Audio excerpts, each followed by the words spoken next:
Welcome to SEL in EDU, the podcast where we explore how educators bring social emotional learning to life by sharing stories, strategies, and sparks of inspiration. I'm your host, Dr. Krista Lay, owner of Resonance Education. Thank you for joining us on this SEL journey. This is Robin Wilson, host of The Education Connection, a proud member of the Education Podcast Network. Each show on the network is independently owned, and the views expressed may not represent those of other podcasts. For the best education podcast, visit edupodcastnetwork.com. Julia Skolnick, MSED, is the CEO and founder of Professional Learning Partnerships, also known as PLP, which is an organization dedicated to transforming learning and leadership using brain science through long-term partnerships with K-12 districts. Building upon 20 years of experience working in schools, research laboratories, and museums, she founded PLP to empower educational leaderships to leverage brain science as a tool for meaningfully advancing learning, leadership, and culture in K-12 schools. Julia creates the overarching vision for PLP, designs innovative and research-based professional learning programs, and cultivates sustained partnerships with a growing network of school districts across the United States. Julia, I am so happy to have you on SEL and EDU. We have been friends for, oh my goodness, it's going on 5 years now because we met you during COVID. I know. Wow. It seems like forever, and yet it seems like yesterday at the same time. So thank you and welcome. And I know you brought a friend along with you. Yes, Krista, thank you so much for having me. I'm in such awe of your work and have been for a long time, so it's really an honor to be here. I'm joined with my friend and colleague, Stacy Robeson from Struble Elementary in Bensalem Township School District. Stacy is a graduate of our PLP Leadership Fellows program, and she's also a core team member of the think tank at Bensalem. So she's a major player in PLP, and I'm really glad she's here to speak about her expertise in SEL connected with our work in brain science. Thank you so much for having me. I feel so honored and blessed. When Julia asked, I was like, absolutely, this is an amazing opportunity. I've learned so many amazing things through Julia, and she's such an inspiration every time I'm with her. I feel like I'm a better educator every single time. So thank you so much for having me. Thank you. Thank you. And Julia, the feeling is mutual. I love the work that you do. You're so freaking smart. One of my most moments was when you were telling me about the work in the museum. And I said the museum because I want you to be able to share what it was that you did before you started professional learning partnerships, because not many people have the background that you have. Yes, my background is unusual. And I like that because I think of myself trying to bring worlds together that are not working together. So I've been in different spots. When I was an undergrad in college at Brandeis University, I was studying to be a classroom teacher. So I was in the elementary ed program, but my major was psychology and cognitive science. And I was taking classes that the two worlds never crossed. No one in my ed classes was in my psychology and brain science classes and vice versa. And that planted the seed of how I was really interested in both the brain and education, but they lived separately. I worked in research after college. So I was working in schools, but then I also had a chance to work in a memory lab at University of Pennsylvania, which was wild and amazing because I saw memory research up close. First, I learned research lab does not fulfill me, but I was able to appreciate the depth and just amazingness of what researchers knew about the brain that I wanted every teacher to know as well. So I also worked at Northwestern in their School of Education. I got my master's degree in learning sciences there when we were in Chicago area. And that was, again, trying to bring the science of how we learn into the hands of educators. So back then it was Chicago Public Schools, it was Evanston Public Schools. And when we relocated back to Philadelphia, I worked at the Franklin Institute for over a decade. Interestingly, my start there was in connecting libraries and museums around STEM education and trying to bring it into the informal space. But when we got the brain exhibit in 2014, the stars aligned. The story is that Dr. David Baugh from Bensalem Township School District reached out to the museum and I want to bring my administrators down for a retreat to learn about the brain. Can anyone on your team lead a training? And this call came into my boss and they were like, can anybody do this? And I was like, I've been waiting for this for a decade. Please let me do that. And that was the birth of relationships with districts around brain science and education. And the rest is history. It's taken on a completely different life since the beginning there, but trying to honor what school districts need, I think, which is this depth in understanding learning, but then a lot of space to figure out how to innovate with support from a partner like me. So PLP is now living out that vision. You just mentioned that there were things about the brain that you thought every teacher should know. Could you share? And I see this is the times when I wish we were on video again so that you could see Julia's eyes get big and yes. So I'm going to distill it down and say, if you could pick 2 or 3 big ideas, what would you want every K to 12 teacher to know about the brain? That is such a good question. And I feel like my eyes tell a lot when I get excited or I have an idea, my eyes bulge out. I love that you picked up on that, Krista. And then I want to ask Stacy the same question because we might have different perspectives on it.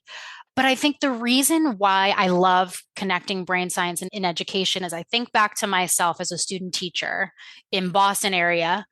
And I just remember feeling like I had so many more questions than answers. I was like, where do I start? How do I engage kids? I really am unsure about what's going to work for them, yet I'm being told to do 1,000 things from administrators, curricula. It just felt like a weird landscape. When I learned about the brain, I felt like everything just snapped into place for me. Like when you're trying to make long-term memories and you're trying to create a space where people can be vulnerable to take risks, that made more sense to me than trying to do everything under the sun that a teacher was expected to do. So you asked me what are the 3 things that I would want people to know. And I've refined this over time. So I think this framework may be new to you, Krista. Ooh. So we have 2 frameworks now at PLP. One is the 6 gears, which I'm sure we'll get to. A simpler version of that I use as an entry point is called Safe Stretch Stick. That's our Safe Stretch Stick model. Our trademark is pending, so it's coming. But safe is that our brains need to feel safe and secure in order to even be available for learning, which is why social emotional learning is so important. If our brains are preoccupied by any kind of threat, the chemical signals in our brain to create synapses in areas needed for academic learning are not available. That really blew my mind when I learned that.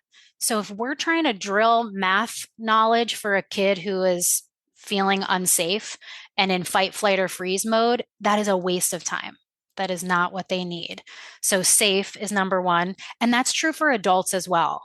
If an adult feels threatened or judged, a lot of that comes into like evaluations or walkthroughs. If you're trying to have a logical conversation and they're not feeling safe with you, that's not going to get through. So safe is number 1. Stretch, number 2, is that once our brains feel safe and secure, we can then take risks to be vulnerable and learn new things. If we're not stretching, we're not learning. So we have to be able to grow outside of our comfort zone, but that's usually hard and can make us not feel smart and confident. So we need skills to support that stretch when we feel uncomfortable. And then the 3rd big idea is stick, which is, are we designing experiences that are actually memorable and meaningful for people? If we're just saying important content and trying to transfer knowledge just by saying it, that's not memorable. We have to design experiences where people are constructing their own knowledge, they're applying it to their real world or real practice, using it over and over again. So those are the 3 big ideas I think are important to start with, is the safe, stretch, and stick. You mentioned the 6 gears, and that is something that I'm familiar with. And you've mentioned this safe, stretch, and stick. Stacy, I do want to dig into the 6 gears, but I'm curious, when you hear the 6 gears and the safe, stretch, and stick, what resonates with you and what are you seeing in the context of your work? After learning all of this with Julia, it really came to the forefront of my mind to really focus in on this in my classroom. I did it before, but it wasn't at the top of my mind. So I do start noticing more and more children who are in that fight or flight mode and who do need that trust and that safety piece first before they're going to learn. So I try to build that right away from day one, build that rapport with my students, know that they can trust me. And if they don't feel comfortable speaking with me, finding other people who they feel comfortable speaking with or sharing things with, because I have found that if those things are not in place, nothing is going to stick. Nothing's going to stretch. They're not going to take those risks. So all the things Julia talks about are absolutely 100% true. And I wish all educators could hear her say these things, because when you go into education, student teaching, and even in your coursework, they just teach you what to do in a classroom, not teach you how to deal with children. You don't learn until you're on the job. And this is year 16 for me. And only the past few years have I really started to apply.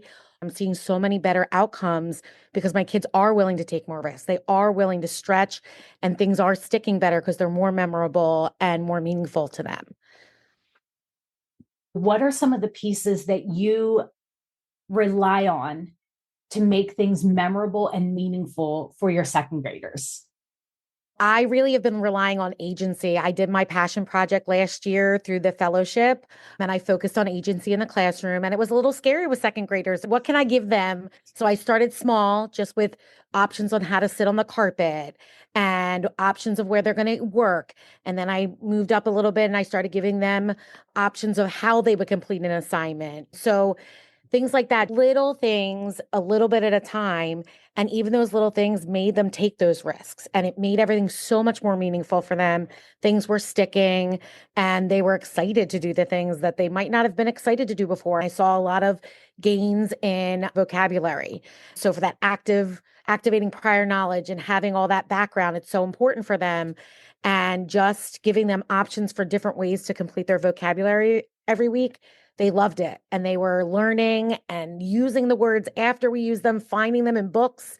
Look, Mrs. Robeson, this word's in my book today. And so they were able to apply it in the real world. So it was really great. I've continued to do that this year with my group this year, and just continuing to encourage them to take those risks and keep trying. One of the things that you said that I am a full supporter of is you use the word agency with the students. And that is an SEL skill under self-management. It's developing personal and collective agency. So what is good for you? What is good for the group? And I've worked with educators who are like, these words are too big for young kids. Okay, how else can we phrase this? But I'm a full supporter of just working on that. What was your approach in bringing what can seem like a big word and having it make sense for your 7 and 8-year-olds? I did exactly what you just said. I said, we're going to learn a really big word today, and it's agency.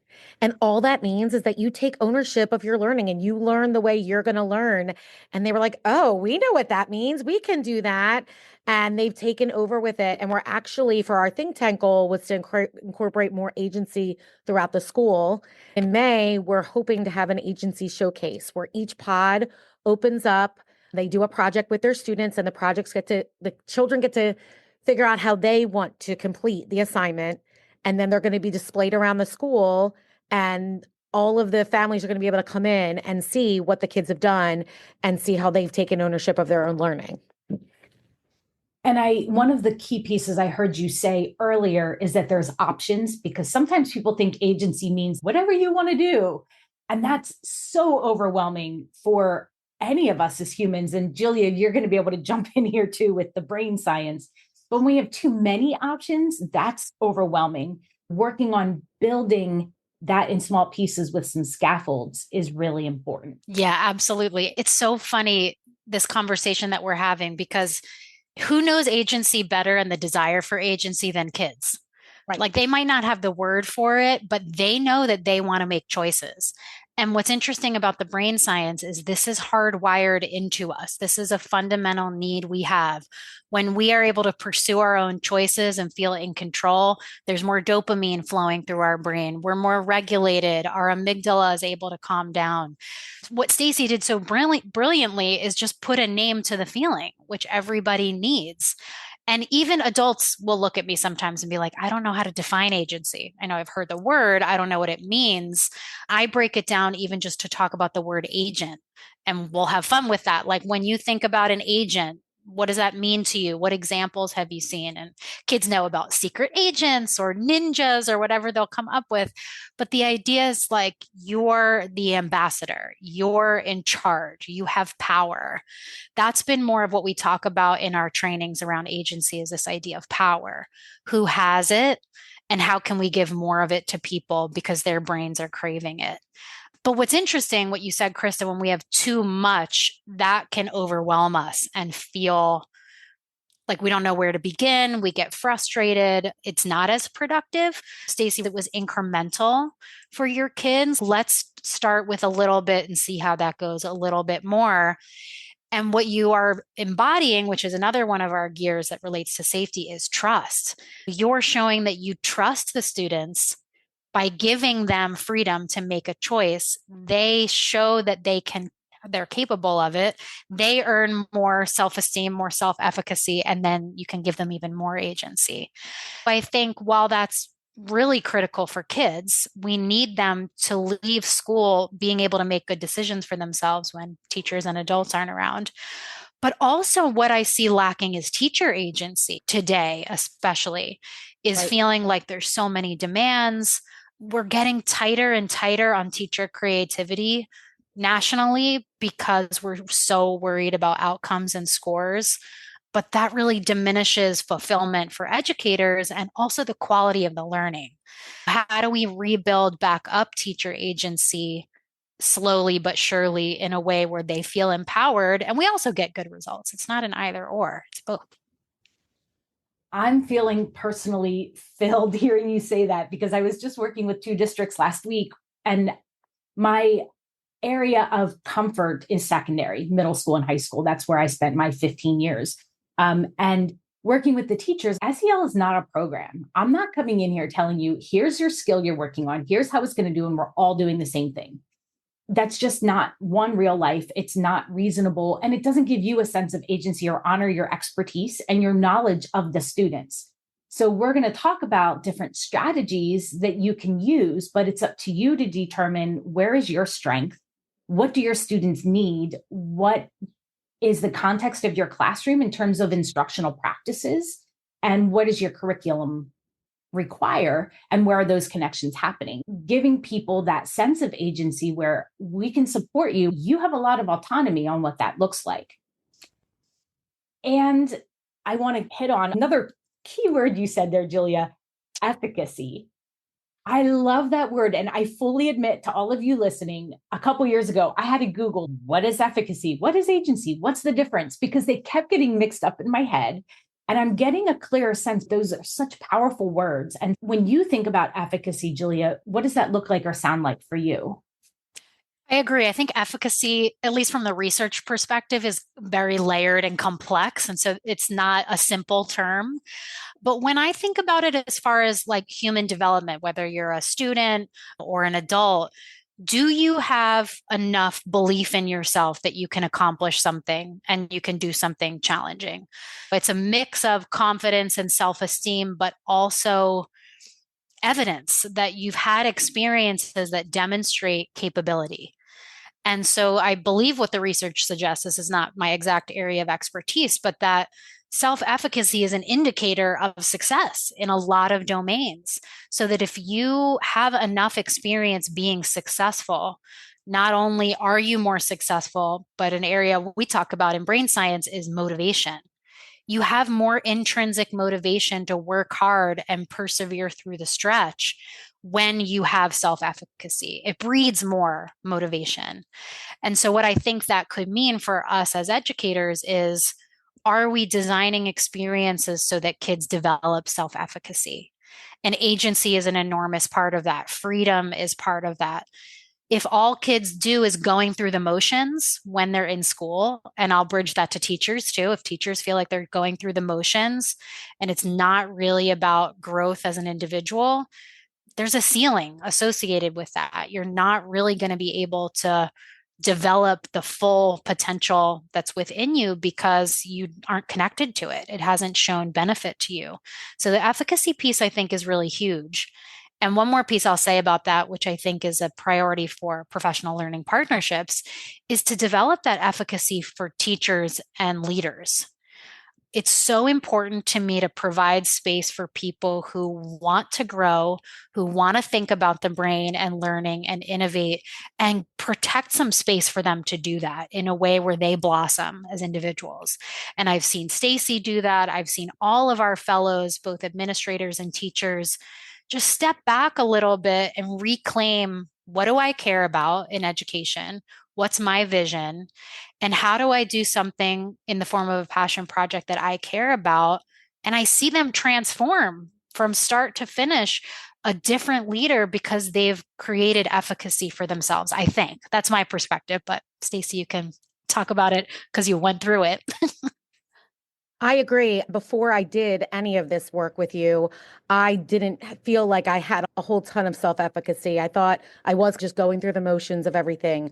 But after doing the fellowship and joining the think tank team, I feel like I do have that power back to make decisions for my classroom. And luckily, I have a very supportive administrator, and she tells us if you need to stop what you're doing to work on SEL, you can stop and you can work on that. So I use a lot of teachable moments in my classroom, and I have really become such a better educator going through the PLP program because I know all of this important brain science and this work, and I've actually done it. So I put it into practice. So we can sit through seminars and professional development, but until you go through it and you actually breathe it and live it and sleep and eat it, you don't really know, right? I feel like a much better educator going through that. I wish everybody could do it and know that this is really important work. And this is what all educators need to be doing to make our classrooms so much better for our students.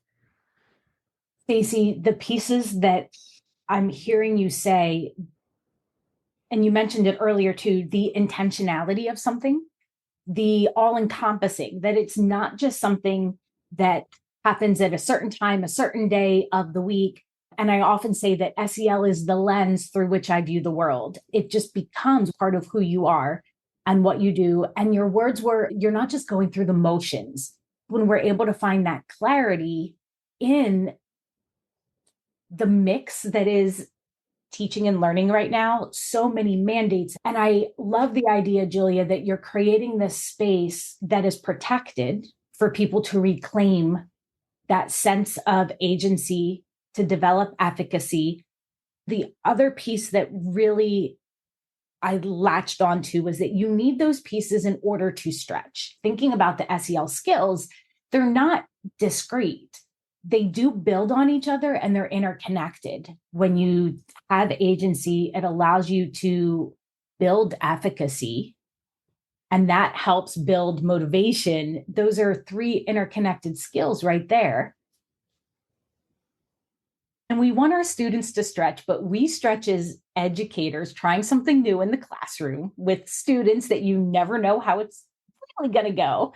Julia, as professional learning facilitators, we create and come up with ideas, and we're stretching too when we try something out for the first time.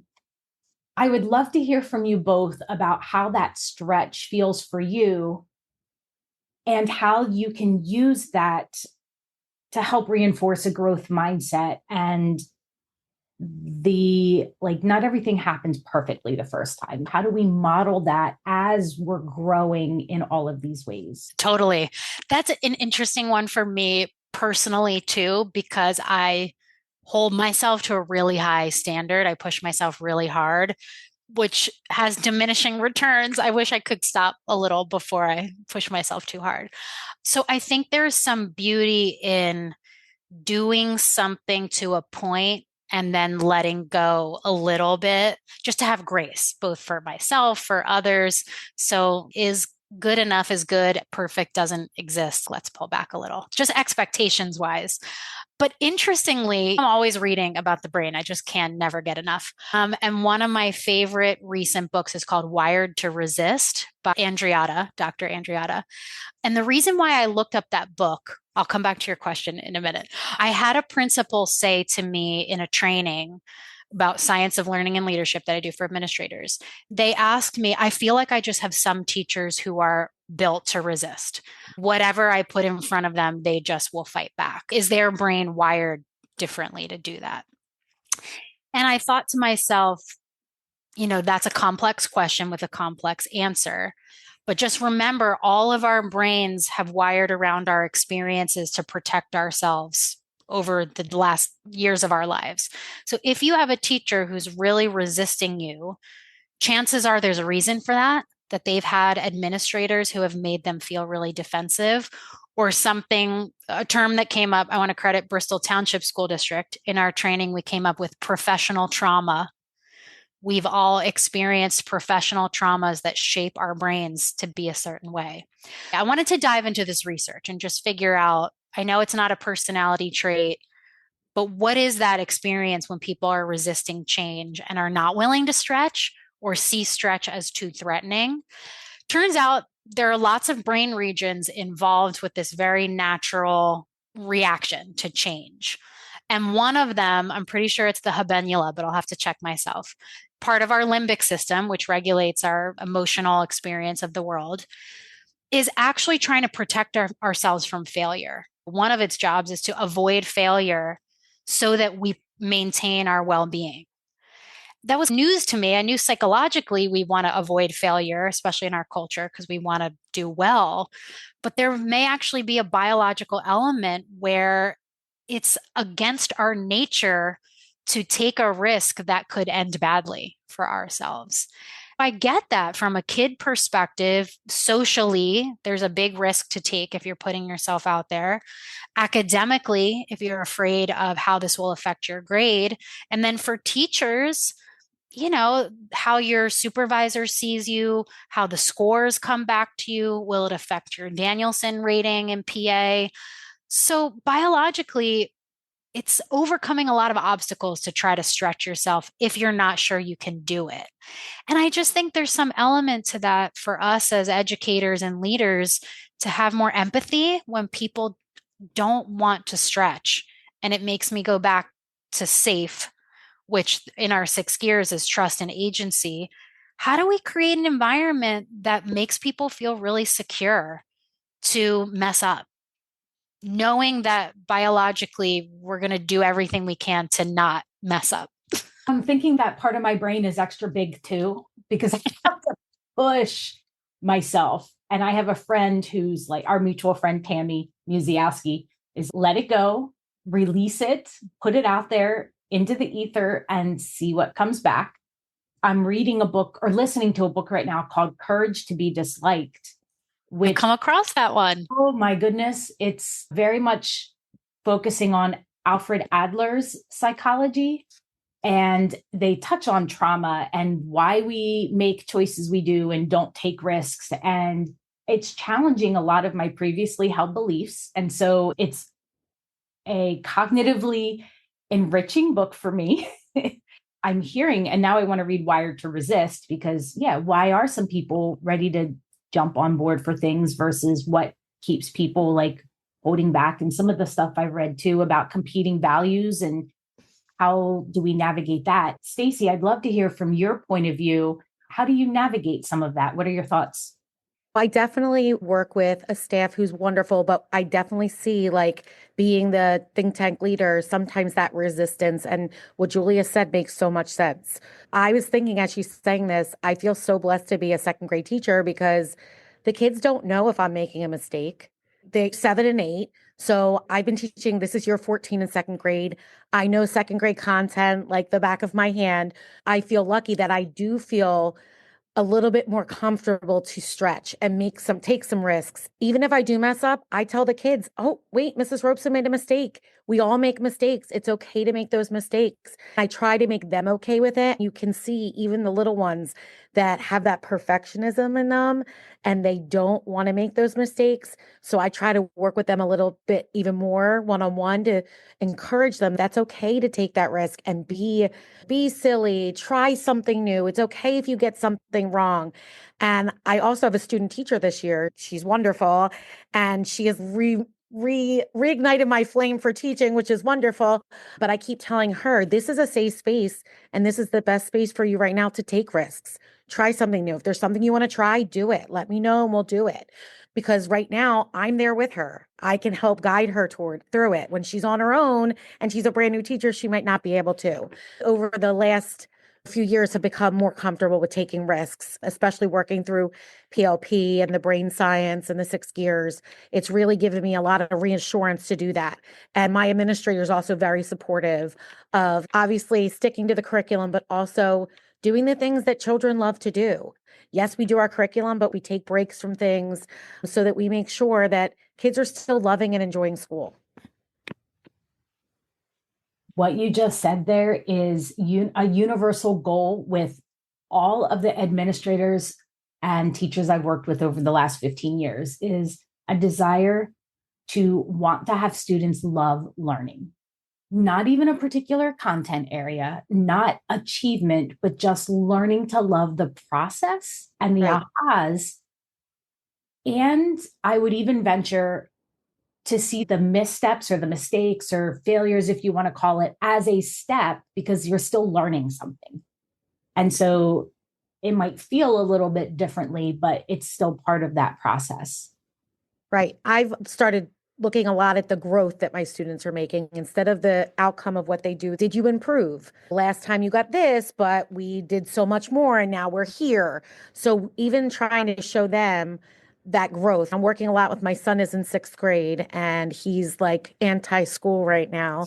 Yes, we got this, but next time we'll look and see how we've grown. Really trying to get him to have that self-efficacy and wanting to do things. Just working through all those things with my students, my son, my colleagues, all of those things. It's all a process and it's okay to make mistakes and we all have to just try our best to move through them.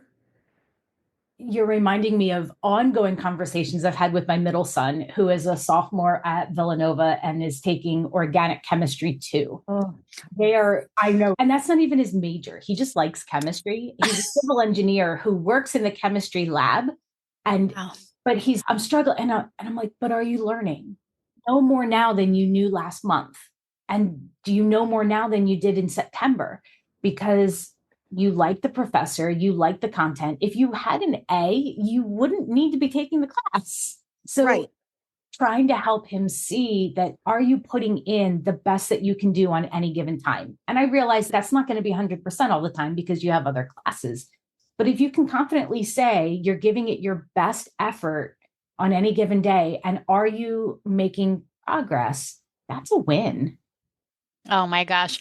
When I think about when I truly started to love learning, it was not until graduate school, I have to say.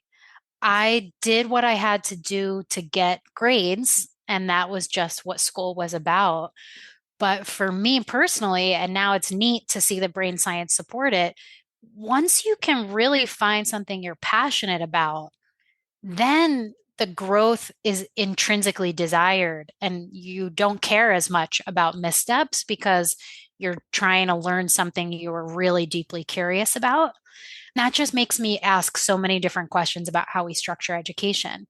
But if it was more about garnering love for learning and we had more agency to develop passions, would we be more intrinsically motivated to learn and therefore it's more meaningful and memorable, as opposed to standards aligned assessments, taking the joy out? Is that what education's all about? I don't know. Unfortunately, I think that's where we are right now. We were just talking about this the other day about grades, especially with K-2. kindergarteners are just learning. They just have come into the world of education, and that should be the stepping stone for loving to come to school. We have to give them grades. Like they need to get an A, B, C, like on a report card. And I just feel like it is so hard to get children to love learning when they are just striving for that grade. They all want that A. Even when I give back a test, what number did you get? I'm like, we don't have to worry about that. You just have to worry about what you were able to do and what you're able to do next time. It's very hardwired in our brains to look at grades and say, if I got an A, I did well. And I always tell my students, if you got A's in everything, you wouldn't have to come to second grade and Mrs. Robeson wouldn't have a job. Yes. We talked a little bit about trust and agency. And Stacy and Julia, would you be willing to talk about the four, or if you want to add in about trust and agency and how they're all six are connected? For sure. I'll paint the picture and then Stacy, grab on the pieces that speak to you. So our 6 gears model, the framework, is a deeper dive into safe, stretch, and stick. It's these 6 essential elements that we know from brain science, which includes neuroscience, cognitive science, psychology, education. These 6 essential components for designing a learning experience and culture for students of any age and staff as well, because they're deep-seated human needs. So the 6 gears, 3 are what we call our social emotional gears, and 3 are our cognitive gears. So the social emotional gears are trust, agency, and passion. The cognitive gears are memorable, meaningful, and motivational. If we can provide a strong sense of trust and safety and security, give people power to make choices that align with their values, and give them space to connect and cultivate passions, they can really thrive in any environment. Those pieces are really important.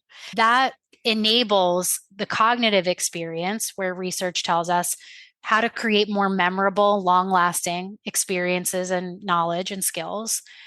If it's not meaningful, it's not memorable, is what the research says. We have to allow people to make meaning out of experiences. The motivation piece is controversial, I would say, in schools, where the research suggests the heavier we lean on extrinsic drivers of motivation, the more we extinguish intrinsic motivation. While it's okay to start a behavior with a prize or a punishment, once the behavior is learned, let's turn it intrinsic and find the internal value. That's what allows people to have longer term success, and they motivate themselves. They don't need us to be rewarding them constantly. I also now am talking about them in a different way, where trust and agency establish safety. Passion and motivation relate to stretch. How do we get people to stretch themselves from within? And then the stick is memorable and meaningful. You can slice and dice any of those ways, but the science behind each of those is really deep. I love the interconnectivity and the multiple ways of looking at that. I find that very appealing. Stacy, what does this look like in practice for you, or with your students, or in your own life? For example, we're in second grade, we do a Salute to America show. And so this is something that's super memorable, super meaningful, motivational. It motivates them to want to do all the things. There's parts in the show that they can, solo parts that if they choose to be one, that they can be a part of that. Everybody comes together and we work together to make this humongous, amazing show. Every year, it is something that's so memorable to the students. That's something where I have those 6 gears definitely coming together. They have to trust that we're going to get them to the end result. They have to trust themselves. The agency, they get to choose what they're going to be and the role that they're going to do and how they're going to do that role. A passion, if they have a passion for singing or a passion for cheering or a passion for doing a monologue on stage, that passion is there for them. And all those other gears, it's super motivating, memorable, and meaningful. Kids will come back from years past, because this show's been going on for about 30 years. I've only been doing it for 12, but 30 years. Kids will come back and say, I remember that. I love that. That was and it's not part of the curriculum, but it's something that our administrator has kept as a safe for us to do every year, so that we can make things more meaningful for them. We do count it as part of their social studies grade, because they're learning so much history and so much content through this, and they have to apply it. So That's what's on the forefront of my mind, using the 6 gears and reminding them that they need to have all those things to be able to make this show work. Can I add one thing, Stacy? What I love about that, often people will say 6 gears live here, or engaging fun learning is this and curriculum is this. And what you just described, they are the same. If we can create memorable, meaningful experiences, they will learn the content better. It will stick better.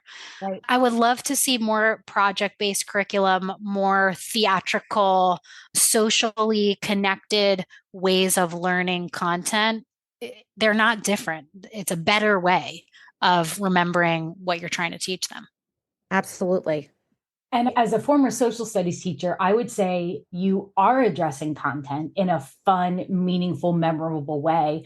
From an SEL lens, out of the 40 skills, the other 2 that jumped out as you were talking is under self-awareness, giving students an opportunity to recognize their assets and strengths. And then under social awareness, it's recognizing strengths in others. When people have the agency, the choices, they're able to highlight something that is important to them and something that they're strong at.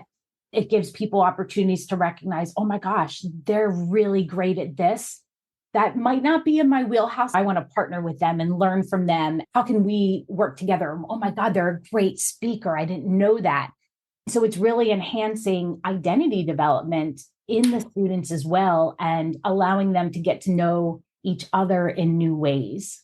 Oh, what a fantastic activity, project, learning experience for the students. And the fact that they're coming back 30 years later talking about that. Every kid sings the songs. Every kid knows every part by the end of the show. They've all taken such like an interest and really have thrown themselves into it. It really does become a passion for them. Our only group that didn't get to do it was our COVID group, and they were so devastated by that. They still learned all the songs, and they still get to learn the parts through little siblings and when they come to see the show. It definitely is one of the highlights of my year, and I really look forward to it every year. It's very hard to put together, and we have to work really hard, but it does teach them that you have to persevere. You have to do all these things in order to have an end result and every year it comes out beautifully. So there's brain science in that too. I'm reading another book called The Dose Effect, and we get dopamine from hard work stretched over time. Yeah. So when you really put in that hard work and you see the benefits, that's teaching your brain a healthy way to get that reward instead of gaming on my phone, social media, whatever it is. So that is also modeling like a very natural motivation strategy that will set them up for success down the road too. Hard work yields benefits. And in my mind, I'm imagining Stacy in a year or 2 facilitating the performance of the COVID students who remembered all of their stuff and come back as middle school students and put on the performance 5 years later.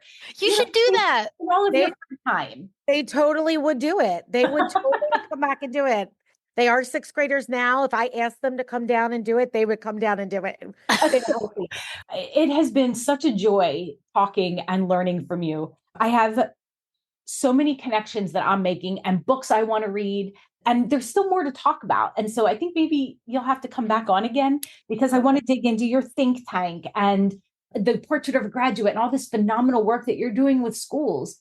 For right now, Julia, if people who are listening want to get a hold of you, what is the best way to reach out to you, to do work together, to partner, to learn more about how to create and reclaim this space for their own educators? Yes, thank you so much, Krista. I would love to continue conversations together, and we are always looking for more educators and district partners. So I would say visit our website, www.learningpartnerships.org. You can reach out to me via that website, but you can also see our programs and partnership opportunities. Single people can join, whether it's through our Innovation Summit or our fellowship program, but oftentimes we partner with leaders of public school districts and think about a partnership that provides multi-access points for teachers and leaders to join. But one of my favorite roles is thought partner to motivated educator. So if you're just looking for someone to help point you in the direction of resources or get you excited about something in this area, I will do that all day, every day. Thank you. And that's that. Stacy, there's teachers that are listening too, and they're like, oh my gosh, I want to connect with her to pick her brain about what's happening in the classroom. Would you be willing to be a thought partner for people too? How would they reach you? Absolutely. That would be amazing. They can absolutely reach me through email, sar261@msn.com. I'm always willing to collaborate with others. I learn so well through getting ideas off of others, bouncing ideas. So please reach out with anything you have. Thank you. So the last question as we wrap up, and Julia, I actually think you're going to this one because it's memorable and meaning. It ties into something memorable, meaningful. But I am a huge lover of music, and just from a social studies perspective, it's what brings people together. It helps us calm and regulate and gets us centered in a lot of different ways. So for both of you, what is on your playlist right now? What is a song, a group, a genre that you're really into? It's so funny that you asked me this. I have learned, I think this is in my parenting phase of life, that stimulation really affects me physically and emotionally. So I have a really different relationship with music now, where it's like it's a small window of music works for me. Everything else just either makes me feel crazy or angry or sad or whatever. So right now, I'm really liking listening to instrumental versions of hits from like the 80s, 90s, and 2000s. I love that. I love it too. Yeah. So I can listen to that on a drive to a professional development or after and rock out myself, but no one's like offending me with words. I'm just hearing the melodies. And for some reason that soothes my nervous system. Absolutely. I am a pop princess. I listen to all pop music in my outside life, but at school, it's funny that you say instrumental. I listen to a lot of instrumental Disney music. So brilliant. But the kids still know it. If they know the song, they can sing along while they're working, or if they don't know, they just listen to it. I love Disney, all Disney movies. So it just gives me peace and happy and calm and joy in my classroom. When I'm doing deep work, I can't have words. Nope. I like to hum along or to have something in the background that helps me focus. So I love that there's a commonality there.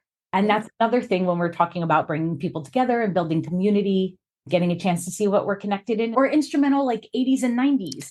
That's because that's when I grew up. And those are core memories that get associated. But you're right about some of the lyrics, because sometimes I go back and I'm like, oh, I didn't know that's what this lyric was is for this song. But just to have that melody in the background. There is so much brain science behind why music is like a full brain and body experience. It's like really engages all areas. So it's really memorable. You're right on about that. Thank you so much, both of you, for your time and sharing your expertise. It just was a really great way to start my day today. Thank you. I feel so honored to be here. Thank you.